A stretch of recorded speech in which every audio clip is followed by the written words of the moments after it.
The waitress kisses a homeless man to avoid her arrogant ex, not knowing he is the most dangerous mafia boss in the city. All right, gorgeous, here's the deal. If you love danger, drama, and a man in an expensive suit, smash that like and subscribe. We're creating the ultimate romance community, and I need all my girls here. The coffee pot shattered against the tile floor, and Emma's heart stopped. Not because of the mess, Lord knows she'd broken worse, but because of who just walked through Romano's door. Derek, her ex-boyfriend. The one who'd dumped her 3 months ago for a dental hygienist named Brittany with perfect teeth and a trust fund. And honey, he wasn't alone. Brittany clung to his arm like a designer handbag, all blonde highlights and practiced laughter. Emma's hands started shaking. Not now, not tonight. Not when she was wearing yesterday's mascara and her uniform had a marinara stain the size of Texas. Table 12, her manager Tony barked. Now. Emma's eyes darted around the packed restaurant. Every table was full, every seat taken. Except, her gaze landed on the corner booth. A man sat alone, hunched over, wearing what could generously be called rags. His hair was matted, his coat 3 sizes too big. A homeless man who'd wandered in from the cold October night. Derek's voice carried across the restaurant. I'll take booth 7, the one with the good lighting. Of course he would. Booth 7 was 10 feet from where she stood. Time slowed to a crawl. In about 30 seconds, Derek would see her. He'd make that face, the pitying one mixed with satisfaction. He'd introduce Brittany. He'd ask how she was doing with that condescending tone that made her want to scream. Emma made a decision, possibly the stupidest decision of her 23 years. She walked straight to the homeless man's booth, slid in beside him, and grabbed his face. I need you to kiss me, she whispered urgently. Right now, please. The man's eyes met hers. They were startling, ice blue, sharp, completely sober. Nothing about those eyes said homeless or helpless. Before she could process that detail, before she could think twice, she pressed her lips against his.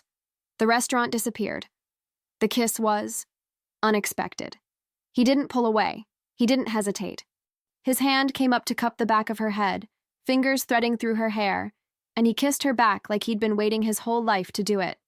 When they broke apart, Emma's heart was hammering for an entirely different reason. The man's lips curved into a slow smile. That, he said in a voice like whiskey and smoke, was interesting. Emma? Derek's voice sharp with shock. She turned, keeping her hand on the stranger's arm. Derek, Brittany, lovely to see you. Her voice was steady, miracle of miracles. Derek's face was priceless. Confusion, disgust, disbelief all rolled into one. What the hell are you doing? The homeless man stood. Suddenly, he seemed taller, more substantial. He pulled Emma close, his arm around her waist possessive and sure. Is there a problem? Something in his tone made Derek step back, made Brittany's smile falter. No, Derek said quickly. No problem. They left, requested a different section. Emma watched them go, then looked up at the stranger whose arm was still around her. Thank you, she whispered. I'm so sorry, Don't apologize. His thumb traced her jawline. I'm Vincent, and you, beautiful girl, just made my entire year. He reached into his pocket, pulled out what looked like a business card, pressed it into her palm. When you're done with your shift, call this number. Why would I? Because, Vincent said softly, that kiss changed everything. You just don't know it yet. He walked toward the door and Emma noticed something. 3 men in dark suits stood from separate tables, following him out, moving like a security detail. Emma looked down at the card. No name, just a phone number. And embossed at the bottom, barely visible, a crown with 3 stars. Her manager appeared at her elbow. Do you have any idea who that was? A homeless man? Emma said weakly. Tony laughed, harsh and bitter. That was Vincent Castellano, the Vincent Castellano. He walked away, shaking his head. Emma stood frozen. Castellano. She'd heard that name. Everyone in the city had. The family that ran everything from the docks to the downtown high-rises. The untouchable empire. The most dangerous man in the city. And she just kissed him. Emma's apartment was a 4th-floor walk-up in a building that had seen better decades. The heating worked when it felt like it. The hot water was a suggestion rather than a guarantee. And her neighbors included an opera singer who practiced at 3 a.m. and a couple who argued in 3 languages. But it was hers. Mostly, if she could make rent. She dropped her purse on the sagging couch and stared at the business card. 2:47 a.m. Her shift had ended an hour ago, but she'd stayed late, cleaning, reorganizing the salt shakers, anything to avoid going home and facing this decision. Call a mob boss. Sure. Regular Tuesday night activity. Her phone buzzed. Unknown number. You're thinking too hard. Vincent's voice, unmistakable. Emma's breath caught. How did you get this number? I own half the city, sweetheart. Getting a phone number is not my biggest challenge. She heard the smile in his voice. You didn't call. I was processing the fact that I kissed a criminal. Alleged criminal, he corrected smoothly. Never been convicted. Ask my lawyer. He's excellent. A pause. You're scared. I'm smart. Smart would have been not kissing a stranger in a restaurant, but you did, so let's talk about why. Emma sank onto her couch. My ex walked in with his new girlfriend. I panicked. The preppy boy in the overpriced suit? You downgraded significantly when you dated him. Despite everything, she smiled. You noticed him? I notice everything. Like how your hands shake when you're carrying more than 3 plates. How you bite your bottom lip when you're counting tips.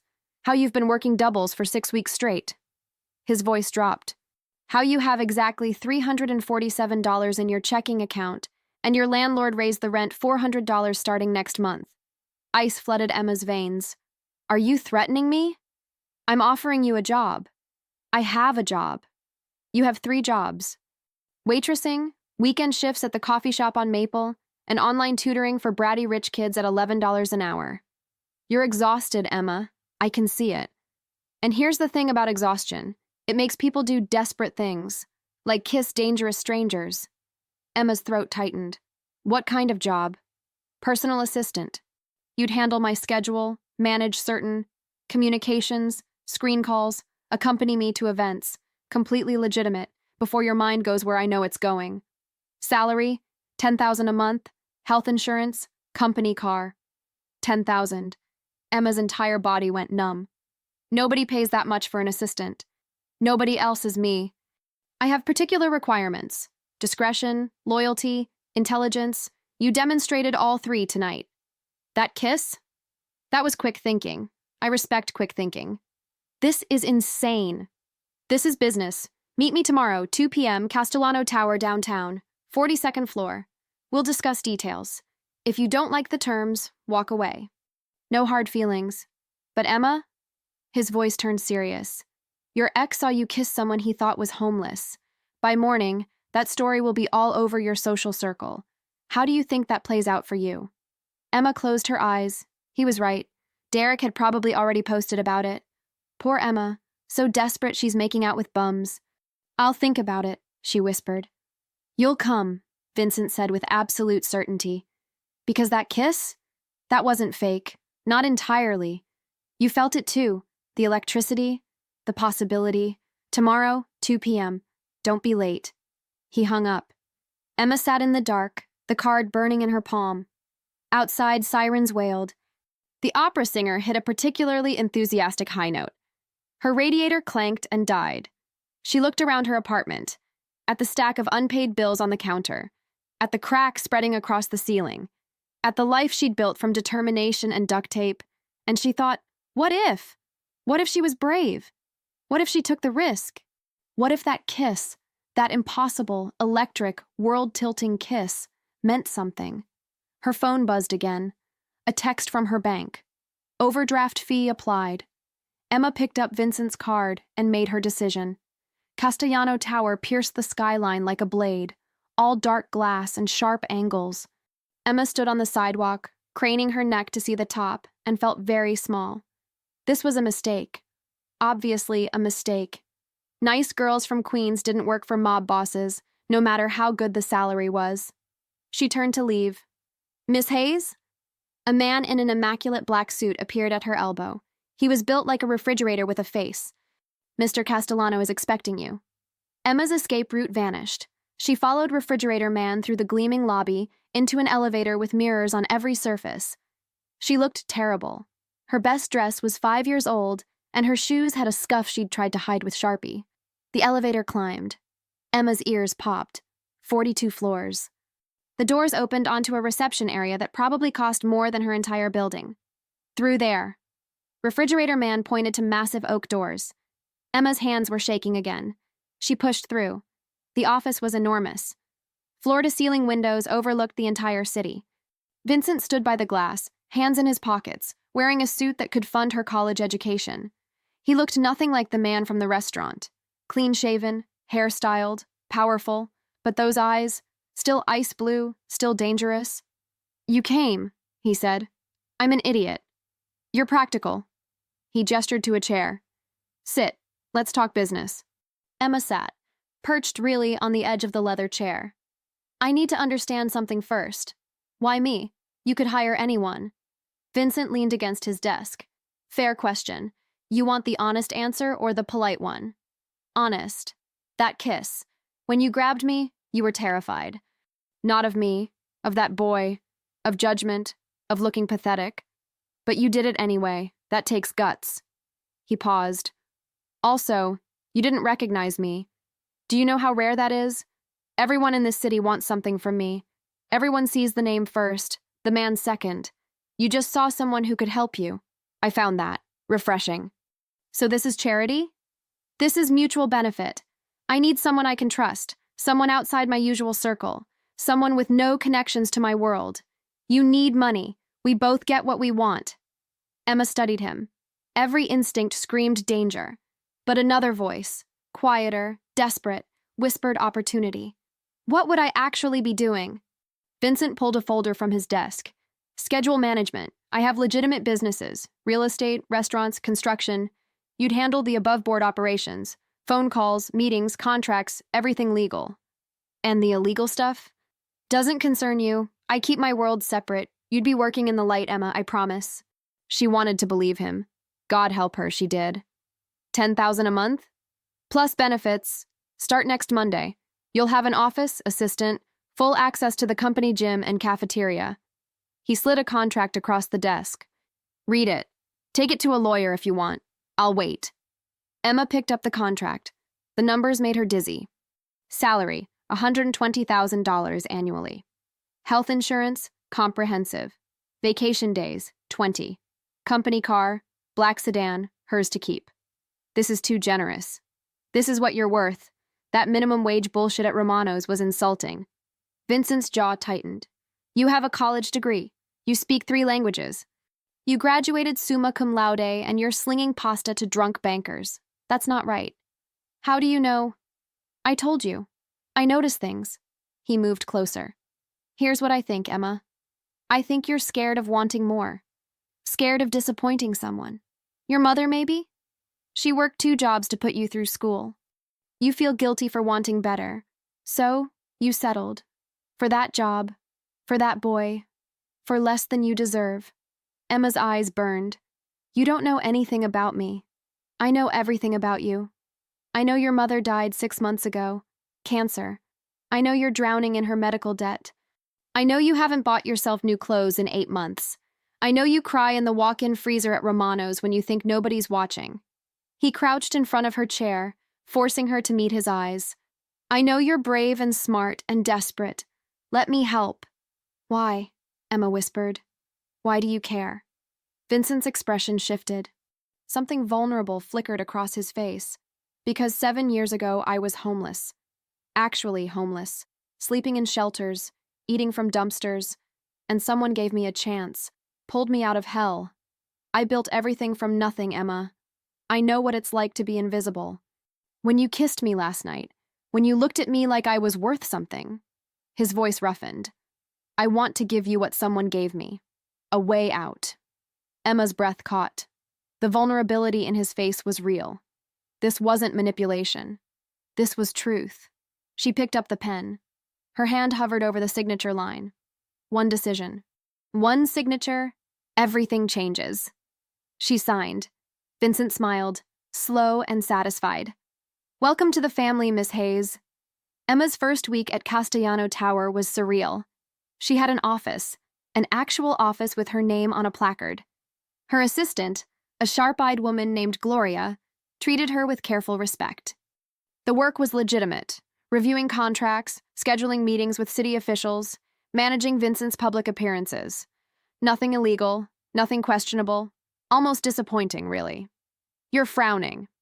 Vincent appeared in her doorway, startling her. It was Friday afternoon. Emma had been reviewing building permits for a construction project in Brooklyn. Boring, safe, exactly what he'd promised. Just surprised, she admitted. This is actually legitimate work. What were you expecting? Counting drug money? Planning hits? Vincent's mouth quirked. I told you, I keep my worlds separate. What you see here, this is the real business. The other stuff? He waved dismissively. That's handled by people you'll never meet.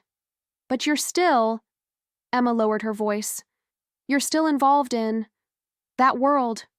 I am many things, Emma. Some of them you'll understand. Some you won't. All you need to know is that you're safe. Always.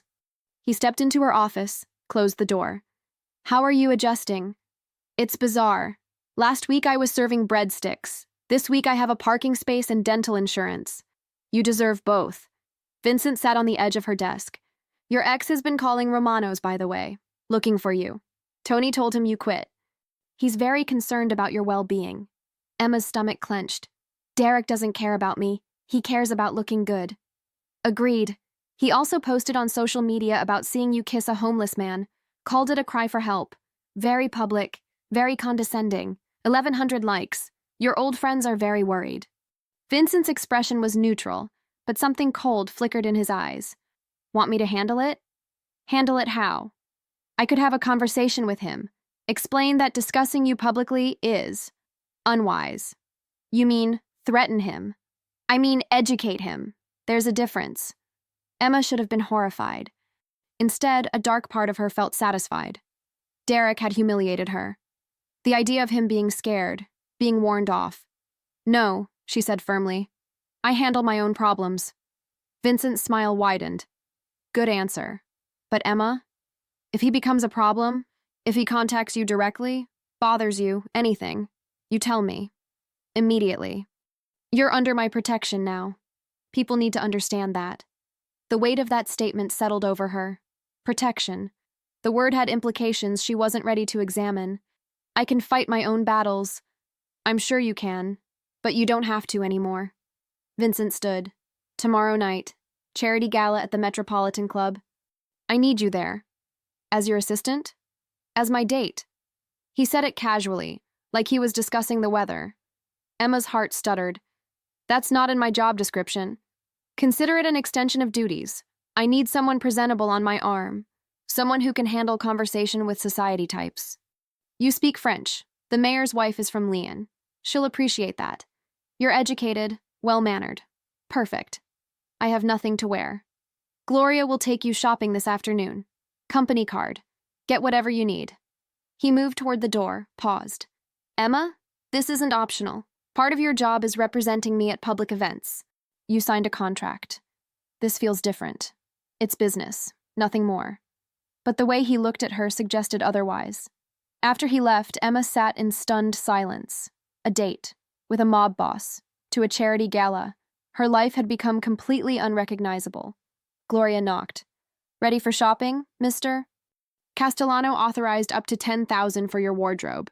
We should start at Bergdorf's. $10,000. For clothes. For one night. Emma thought about her apartment, her bills, the sensible part of her brain screaming warnings. Then she thought about Vincent's hand cupping her face during that kiss. The electricity. The possibility. Let's go, she said. That evening, Emma returned home with bags from stores she'd never dared enter. A black evening gown that cost more than 3 months of rent. Shoes that fit like dreams. A stylist appointment for hair and makeup scheduled for tomorrow afternoon. She hung the dress in her closet and stared at it. This wasn't her life. This was someone else's story. A fairy tale. But fairy tales had dark sides. Happy endings weren't guaranteed. Her phone buzzed. Vincent. Thank you for today. You're doing well. Sleep well, Emma. She typed back, just business, right?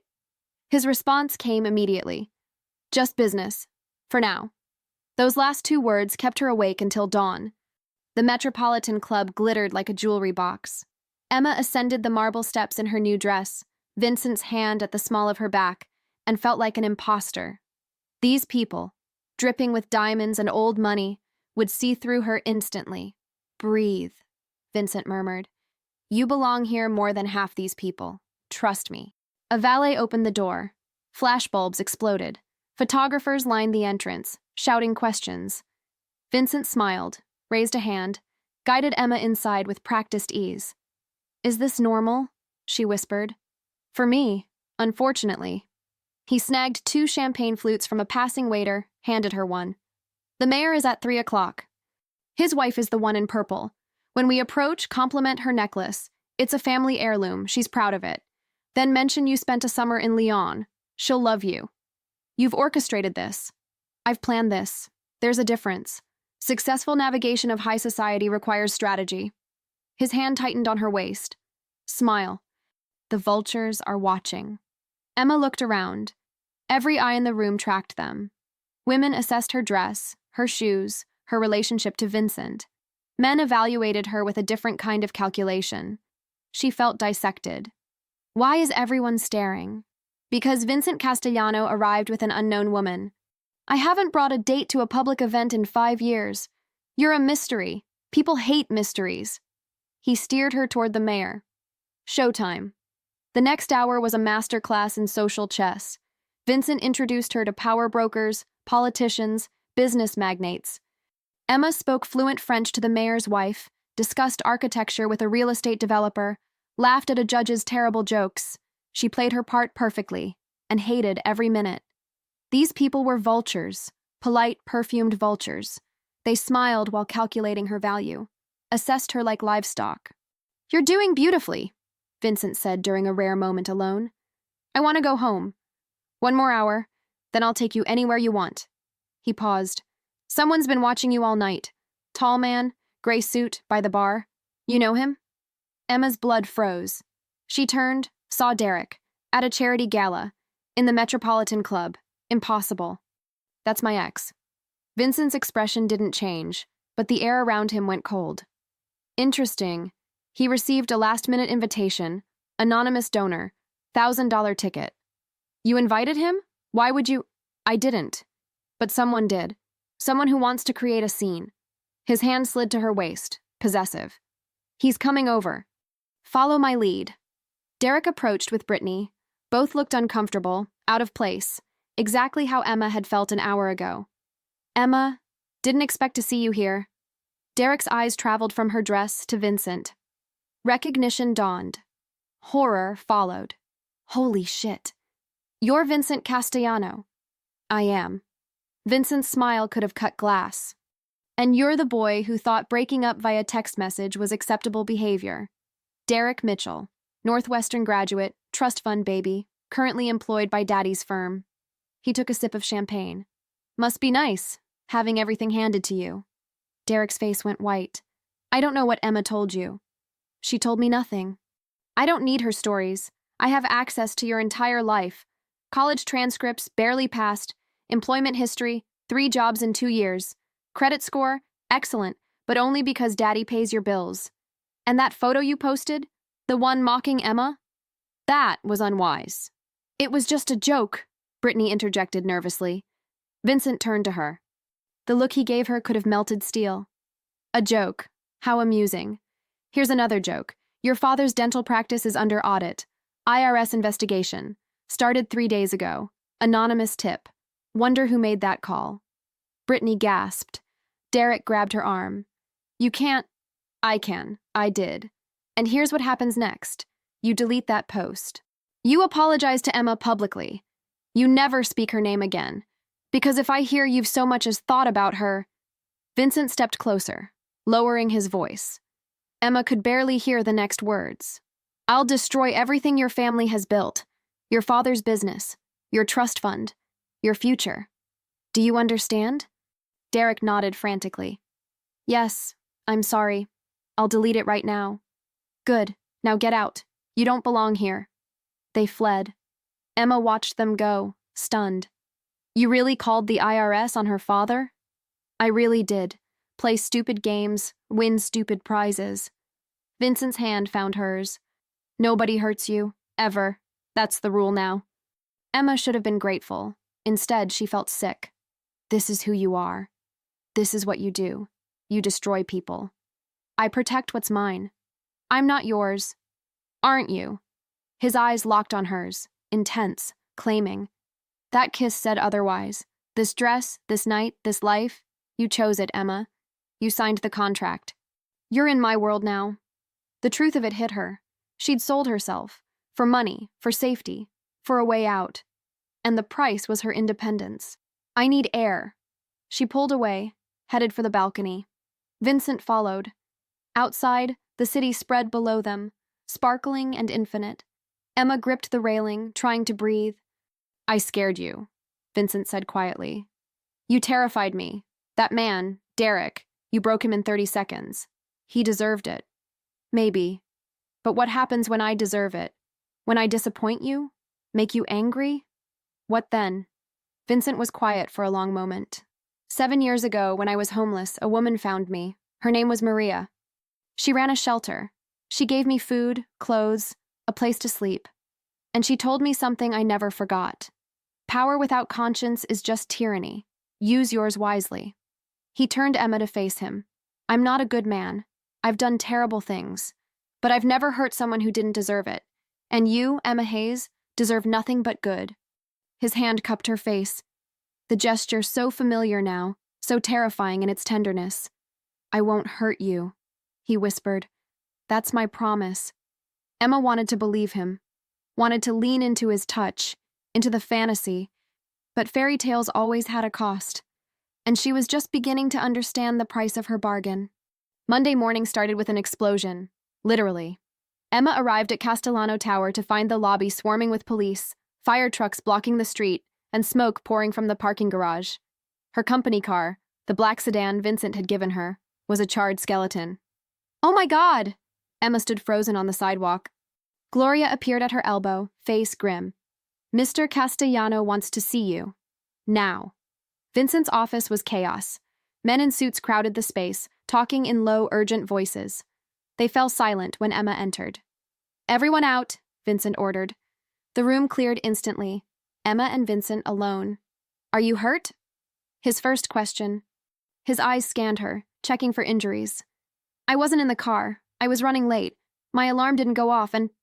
Your alarm didn't go off because someone cut your building's power at 6 a.m. Vincent's voice was deadly calm. The explosion was triggered by your car's ignition. If you'd been on time, if you'd started that car... He didn't finish. Didn't need to. Emma's knees went weak. She sank into a chair. Someone tried to kill me. Someone tried to send me a message. You were just the delivery method. Vincent poured scotch despite the early hour, pressed the glass into her hands. Drink. She drank. The burn helped. Who? I have enemies. Multiple families who'd love to see me weakened. You're new, visible. They think you matter to me. He crouched in front of her chair, gripping her hands. Emma, I need you to listen very carefully. You're in danger. Real danger. Not because of anything you did, but because you're associated with me. I can protect you, but you need to trust me completely. Can you do that? Emma's mind raced. This was insane. Explosions, enemies, death threats. This wasn't the legitimate business he'd promised. This was the other world, the dark one. You said I'd be separate from all this. I thought you would be. I was wrong. They've targeted you to hurt me. That changes everything. Vincent's jaw clenched. I'm moving you, tonight, to a secure location.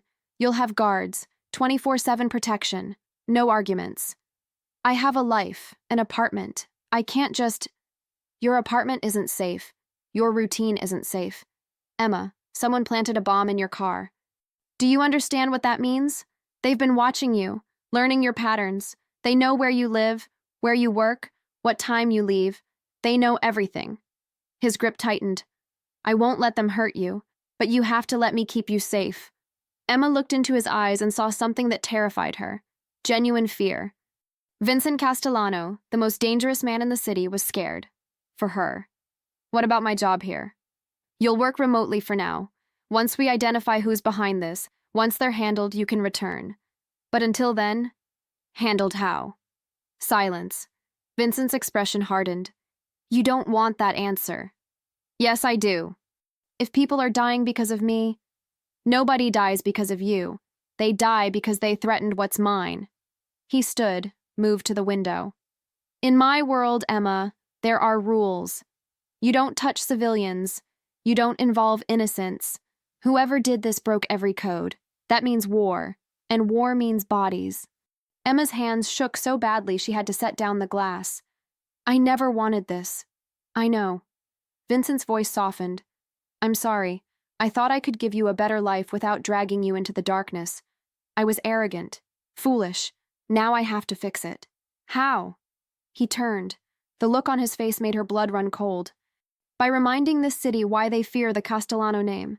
By making an example so brutal, so complete, that nobody ever targets you again.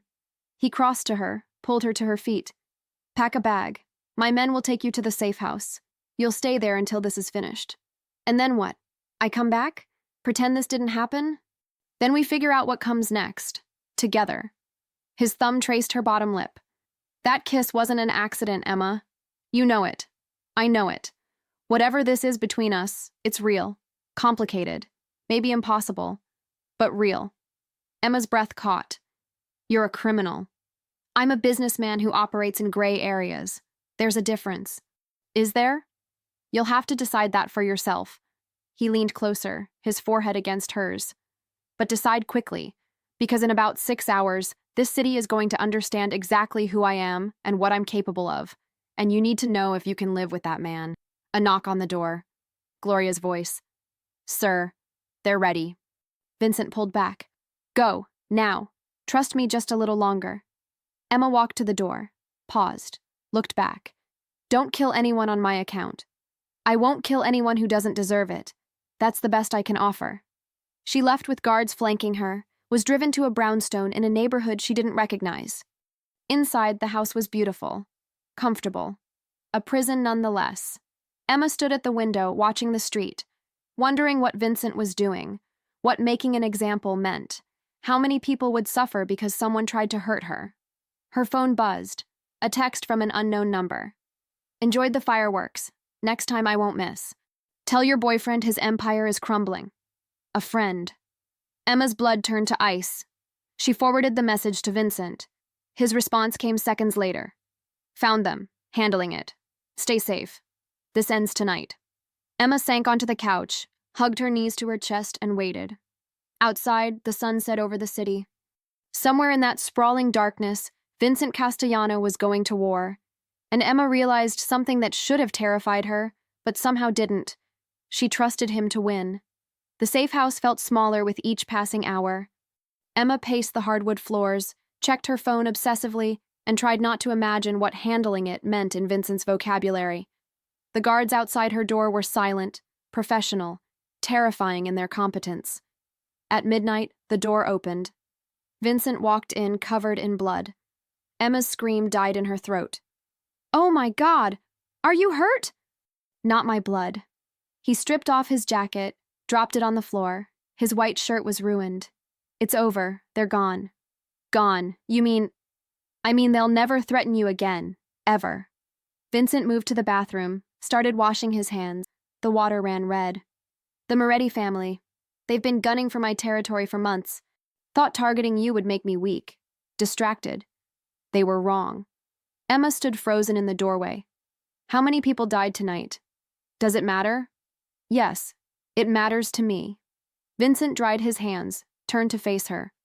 4. The men who planted the bomb, the man who ordered it, and 2 others who got in the way. His voice was flat. Matter of fact, like he was discussing grocery shopping. They knew the risks. They played the game. They lost. You're a monster. I'm a man who protects what's his. He stepped closer. You can judge me, hate me, leave if you want, but don't pretend you're surprised. You knew what I was from the beginning. Emma's hands clenched into fists. I didn't know you were a killer. Yes, you did. You just didn't want to see it. Vincent cupped her face, forcing her to meet his eyes. I've killed before. I'll kill again. Anyone who threatens my family, my business, my people, they're dead. That's who I am. The question is, can you live with that? Emma jerked away. I don't know. Then figure it out, because I'm not letting you go. You're mine now, Emma. That kiss sealed it. He gestured to the blood-stained shirt. This is what it costs to keep you safe. If you can't handle that, tell me now. The air between them crackled with tension. Emma's heart hammered against her ribs. She should run. Should call the police. Should do anything except what she was about to do. She kissed him. Hard. Desperate. Her hands fisted in his ruined shirt, pulling him closer. Vincent responded instantly, backing her against the wall, his mouth claiming hers with a hunger that stole her breath. When they broke apart, both were shaking. This is insane, Emma whispered. Completely. Vincent's thumb traced her swollen lips. I've spent 7 years building an empire, never let anyone close, never cared about anyone enough to risk weakness. Then you walked into my life and destroyed everything. I'm not trying to destroy anything. You already have. I killed 4 men tonight without hesitation because they threatened you. I'd kill 40 more. 400. That's what you've done to me, Emma. You've made me vulnerable, made me care. His forehead pressed against hers. I should let you go. Should send you far away where you're safe from my world. But I'm too selfish. I want you here, with me. Consequences be damned. Emma's eyes burned. What if I can't do this? What if I can't be with someone who... Then you leave. I won't stop you. But know this. You'll always be under my protection. Always be mine. Even if you hate me. Even if you run. That doesn't change. That's not fair. Life isn't fair. But I can make yours better. Safer. Fuller. Let me. He kissed her again, gentler this time. Stay, please. Emma closed her eyes. Every rational thought screamed at her to refuse, to run, to save herself from this beautiful, dangerous man who'd just admitted to murder without an ounce of remorse. But rationality had left the building the moment she'd kissed him in Romano's. One condition, she said finally. Name it. I don't want to know the details. What you do in your other world, keep it away from me. I can't watch you become that person. I can't know the specifics. If I'm going to do this, I need some separation. Vincent studied her face. I can live with that. And if I decide I can't handle it, if it becomes too much, you let me go. No threats, no forcing. You let me walk away. Agreed. He pulled her close, burying his face in her hair. But Emma, I'm going to make damn sure you never want to leave.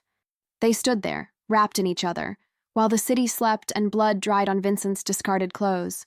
Emma knew she was making a choice she couldn't take back, knew she was crossing a line that would change her forever. But for the first time in months, maybe years, she felt alive, seen, protected, wanted. Maybe that was worth the risk. Maybe love, because that's what this was becoming, was always dangerous, always a gamble. Emma just hoped she wasn't betting more than she could afford to lose. 3 weeks passed. Emma moved into Vincent's penthouse, a temporary arrangement that felt increasingly permanent. She returned to work at Castellano Tower, now with a security detail that followed her everywhere. The legitimate business continued. Contract reviews, building permits, city council meetings. And at night, Vincent came home to her. They didn't talk about what he did in the shadows. About the meetings he took at 3 a.m. or the phone calls that made his expression go cold. Emma kept her side of the bargain. She didn't ask. He kept his. He didn't tell. But the evidence lingered. A bruised knuckle, a tense set to his shoulders. The way he held her sometimes, like she was the only good thing in a world of darkness. You're thinking too hard, Vincent said one evening.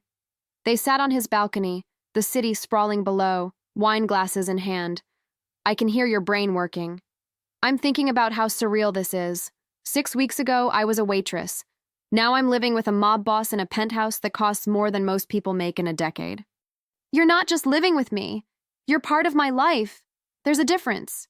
Vincent set down his glass. Emma, I need to tell you something. Her stomach clenched. That sounds ominous. My family is coming to town. Mother, 2 sisters, grandfather. They're protective, suspicious. They're going to interrogate you, test you, try to determine if you're using me. Are they like you? The criminal part, I mean. My grandfather built this empire. My mother runs the financial operations.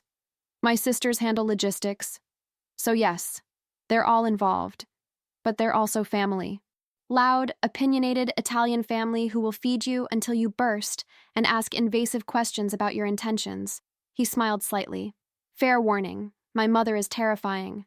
More terrifying than you? Significantly. She once made a grown man cry just by looking at him, and that was at a charity luncheon. Despite her nerves, Emma laughed. When do I meet them? Sunday dinner, 2 days. I'll prepare you as best I can, but honestly, just be yourself. They'll either love you or hate you. There's no middle ground with Castellanos. Sunday arrived too quickly. Emma dressed carefully, elegant, but not trying too hard. Vincent had coached her on names, relationships, safe topics, but nothing prepared her for the actual experience. The Castellano family home was a mansion in Westchester. Emma stepped through the door and was immediately enveloped in chaos. 3 women descended on her like beautiful, well-dressed vultures. So you're the girl, Vincent's mother said. Maria Castellano was 60, immaculate and radiating authority. The waitress who kissed my son. Yes, ma'am. Don't ma'am me. I'm Maria. This is Lucia and Gabriella, Vincent's sisters. And that ancient man glaring at you from the armchair is Salvatore, the grandfather. Salvatore grunted. She's too thin. You're not feeding her, Vincent? I feed her fine, Nono. She needs meat on her bones. Maria, make the lasagna. For the next 6 hours, Emma was interrogated, fed, hugged, criticized, and ultimately, shockingly, accepted. Lucia cornered her in the kitchen while they were cutting vegetables. You love him, she said. Not a question. Emma's knife paused. It's complicated. Love is always complicated, especially with Castellano men. They're protective to the point of psychotic, possessive, dangerous, but loyal. Once they choose you, they never let go. Lucia's eyes softened. My brother has been alone for 7 years. Built walls around his heart so high nobody could scale them. Then you showed up and somehow got through. That's no small thing. I kissed him to avoid my ex-boyfriend. It wasn't some grand romantic gesture. Maybe not, but you stayed. You're still here. That means something. Lucia squeezed her hand. Be patient with him. He's learning how to be human again. You're teaching him. At dinner, Salvatore raised his glass. To Emma, who had the good sense to kiss my idiot grandson and the courage to stay when she learned what he really is. Salute. Everyone drank. Emma felt tears prick her eyes. These people, criminals, yes, but also family, had welcomed her, accepted her, made her feel like she belonged. Vincent's hand found hers under the table. He leaned close, whispered, See? Not so bad. Your mother asked if I wanted children, within the first hour. That's terrifying. She asked me the same thing when I was 12. You get used to it. He kissed her temple. Thank you, for being here. For trying. Driving home that night, Emma felt something shift. This wasn't just an arrangement anymore. This wasn't just physical attraction or financial security. She was falling for Vincent Castellano. All of him. The dangerous parts. The tender parts. The complicated, impossible whole. And for better or worse, she was in too deep to climb back out. The call came at 4 a.m. Emma woke to Vincent's phone vibrating violently, his muttered curse as he answered. She heard fragments. FBI, raid, 20 minutes. He was dressed in seconds. I have to go. Emergency at one of the properties. What kind of emergency? The kind I can't discuss. Stay here. Don't leave the penthouse. Marcus will be outside the door. He kissed her hard. I love you. Remember that. He was gone before Emma could process those 3 words. I love you. First time he'd said it. And it sounded like goodbye. She couldn't just sit there. Emma dressed, slipped past Marcus when he went to check the elevator, and took the stairs down 42 floors. She had to know what was happening. The property in question was a warehouse in Red Hook. Emma took a cab, arrived to find police cars, federal agents, and chaos.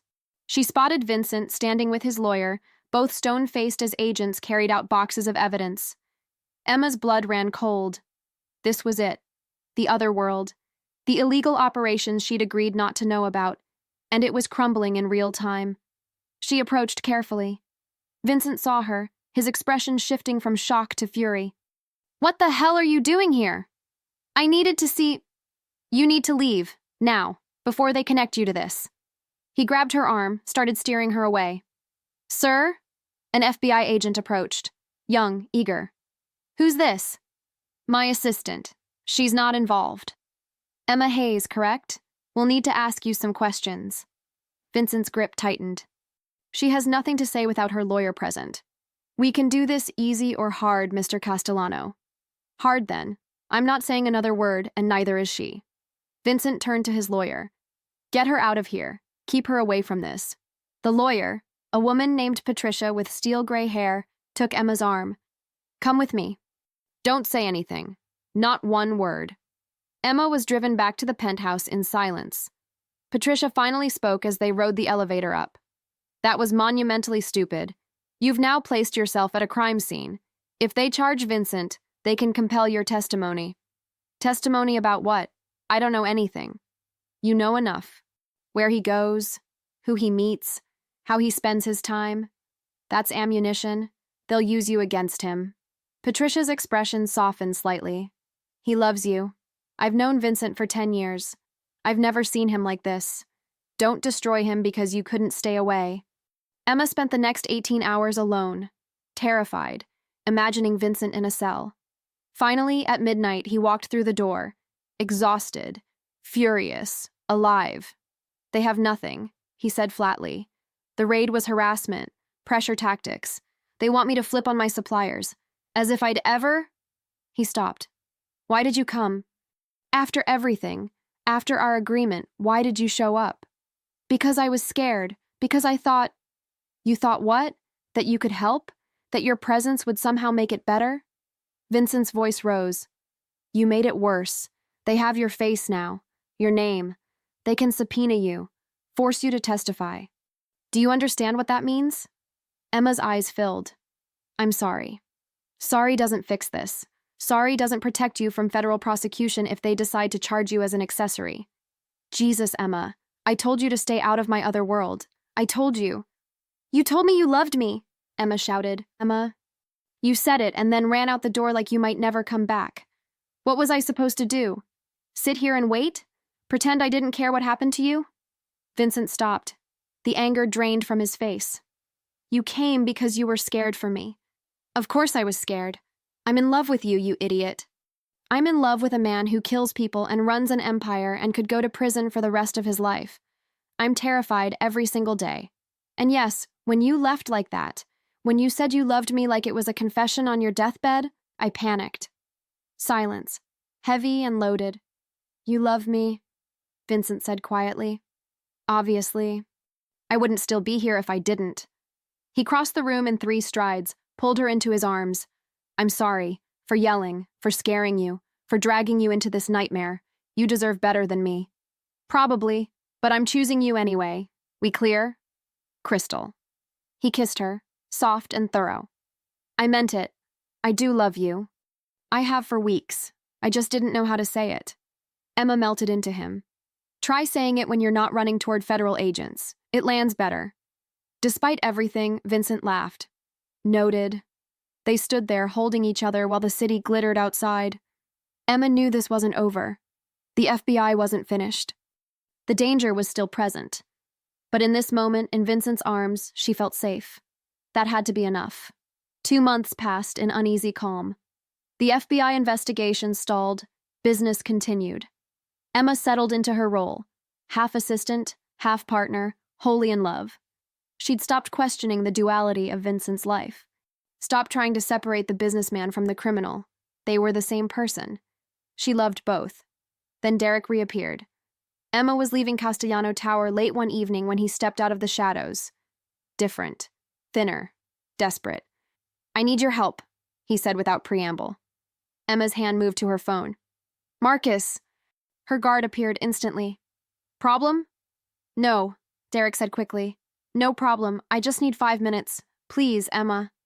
Against her better judgment, she nodded to Marcus. 5 minutes. You watch. Derek's story came out in a rush. After Vincent's threat, he'd tried to move on, but word had spread. Nobody would hire him. His trust fund was frozen. Accounting irregularities, his father claimed. Brittany had left him. He was broke, blacklisted, destroyed. "This is your fault," he finished bitterly. "My fault? You posted that photo. You humiliated me publicly. And Vincent destroyed my entire life over it. That's proportional to you?" Emma's jaw tightened. "What do you want?" "Make him stop. Call off the dogs. I've learned my lesson. I'll never mention you again. I'll leave the city. Just please, make it stop. I don't control Vincent. You're sleeping with him. You have influence. Use it." Derek grabbed her arm. "Please, I'm begging you." Marcus moved forward, but Emma raised a hand. She looked at Derek, really looked. At the boy who'd once promised her the world and delivered nothing. At the man who'd mocked her pain for social media likes. At the desperate stranger who'd learned the hard way that actions have consequences. And she felt nothing. No anger, no satisfaction. Just tired. "I'll talk to him," she said finally. "No promises, but I'll try." Derek's relief was palpable. "Thank you. God, thank you." Emma went straight to Vincent's office. He was on the phone, switched to Italian when he saw her. Something was wrong. When he hung up, his expression was grim. "We have a problem. Big one. The Morettis. Turns out I didn't get all of them. There's a nephew. Giuseppe. He's been planning revenge. We just intercepted communications. Emma, he's targeting you." Again, Emma sank into a chair. "When?" "We don't know. Could be tonight. Could be next week. But it's credible. He has resources, contacts. He's hired professionals." Vincent came around the desk, knelt in front of her. "I'm sending you away. Argentina. Safe house outside Buenos Aires. You'll stay there until this is resolved." "For how long?" "As long as it takes. Could be months." "You want me to put my life on hold for months because of your war?" "I want you alive. That's all that matters." Emma's hands shook. "No. Emma, no, I'm not running. I'm not hiding. If you send me away, we're done. I mean it, Vincent. I'll leave the safe house, disappear, and you'll never find me. I won't live like a prisoner. Even if it keeps you safe? What kind of life is that? Constantly running? Always afraid? If he wants to come for me, let him come. We'll deal with it together." Vincent's expression shifted. Pride mixed with terror. "You're either the bravest or the stupidest woman I've ever met." "Probably both." Emma took his hands. "I trust you to protect me, but I won't live in fear. I won't let these people take my life away. We stay, we fight, together." "Together," Vincent echoed. He pulled her close. "I won't let him touch you. I swear it." Emma believed him. She also knew that promises meant nothing against bullets and bombs. But she'd made her choice. She was done running. That night, Emma lay awake while Vincent slept beside her. She thought about Derek, broken and begging. About Giuseppe Moretti, plotting revenge. About the impossible position she'd put herself in. And she realized something.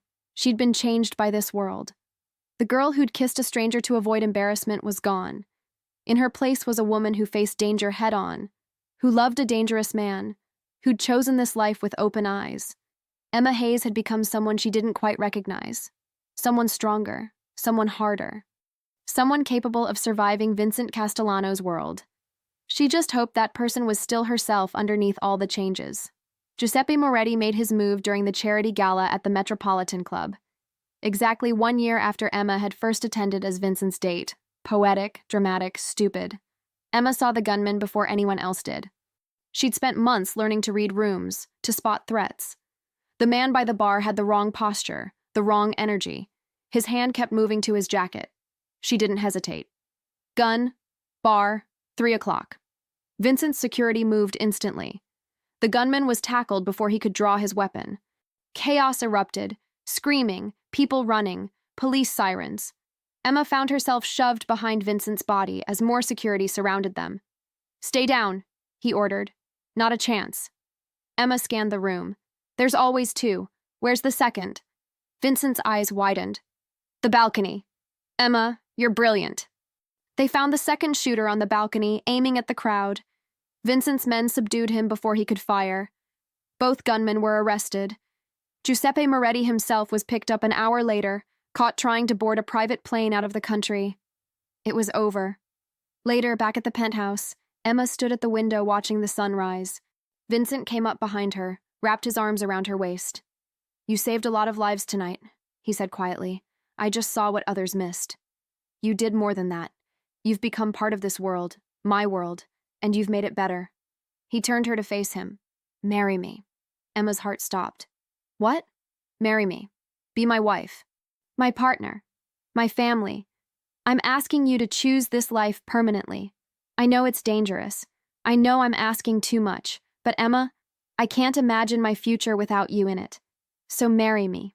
Please." Emma looked at him, at the man who'd terrified her and protected her and loved her with an intensity that still took her breath away. The man whose world she'd entered on a desperate impulse and never left. She thought about the girl from Romano's, about Derek and Brittany and that humiliating moment, about how a single kiss had changed everything, and she thought about who she'd become. Stronger, braver, more capable, not despite Vincent's world, but because of it. "Yes," she said, "I'll marry you." Vincent's smile could have lit the city. He kissed her hard, then softer, then pulled out a ring, vintage, beautiful, with a diamond that caught the dawn light. "This was my grandmother's," he said, sliding it onto her finger. "She was the strongest woman I ever knew, until I met you." Emma looked at the ring, at Vincent, at the life stretching before them. Complicated, dangerous, impossible, perfect. "Your mother is going to plan a wedding that puts royal ceremonies to shame," she said. "Absolutely. She's probably already picked the venue." Vincent laughed. "Can you handle that?" "I can handle anything." "Haven't you figured that out yet?" They stood together as the sun rose over the city, over Vincent's empire, their future, the life they'd chosen against all odds. Emma knew there would be more danger, more threats, more impossible situations. But she also knew she wouldn't face them alone. She had Vincent. She had his family. She had become part of something bigger than herself. The girl who'd kissed a homeless man to avoid embarrassment had found a home in the most unexpected place, in the arms of the most dangerous man in the city, and she wouldn't change a single moment. The wedding took place 6 months later in the Castellano family estate. 300 guests. Maria had indeed planned a ceremony that rivaled royalty. Emma wore vintage lace and her grandmother's pearls. Vincent wore a tuxedo and an expression of pure joy. They exchanged vows under a flower arch while the string quartet played. Traditional, beautiful, deceptively normal for two people whose love story began with desperate impulse and survived bombs and federal investigations. During the reception, Emma's phone buzzed. Unknown number.